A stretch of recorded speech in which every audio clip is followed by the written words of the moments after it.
from South Austin, and I'm supporting Dr. Ben Carson, who's a former neurosurgeon, retired now from Johns Hopkins.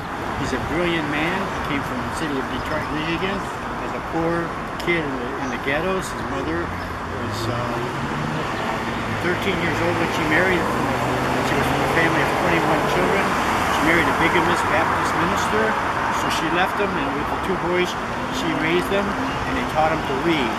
From that reading, Dr. Ben Carson went from a 10-year-old, know-nothing little kid to a nationally acclaimed neurosurgeon. He's absolutely brilliant. I know you're not going to publish all this, but he's on the board of directors of two major organizations. One is Costco, the other is Kellogg. He has his own foundation for the education of children that didn't get a break like he did.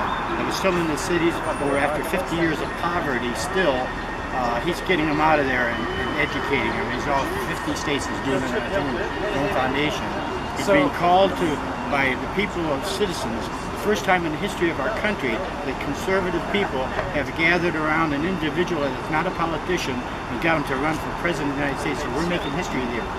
Well, if you don't mind, real quick, just don't sway too much. Just because since I'm doing this on my own, I want to make sure I don't, fall out of frame at all. Absolutely. So, very quickly, obviously, is it a story that makes you feel like he stands out of the crowd with Republican people? No, it's a feeling that he has a conviction of God Almighty, who has brought our country to greatness, although we're in total denial about it within our country because people are trying to take us over to the United Nations and elsewhere, and this man is going to bring it back to common sense. We're going to go back to the Constitution. It's made us great, and we're great today, only people don't even realize it. The poorest people in our country today are among the richest 1% in the world. So don't tell me about poverty. Poverty is when you don't have shoes for the summer. You have to have sandals. I know what that's like because I did it. Poverty is when you celebrate because you have a little butter for your toast in the morning.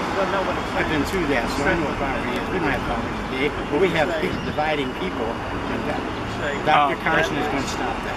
Okay. Dr. Carson has kind of made his name post his medical career, commentating particularly on welfare issues. Right. Do you feel like that stands out?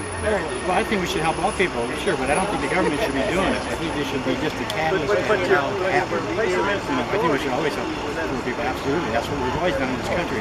We've helped people not only poor, but we help people that in other countries who are being warred upon, which is what happened in Europe, of course, World War II and World War I. We never took a piece of property. We beat Japan badly, and then what we do, we turn around and help them manufacture just like we do. So that's the kind of people we have. We're not the bad people that are ignorant and racist like they try to say we are. And we haven't the Tea Party that way either. Great. Well, thank you so much. I appreciate you guys talking to me.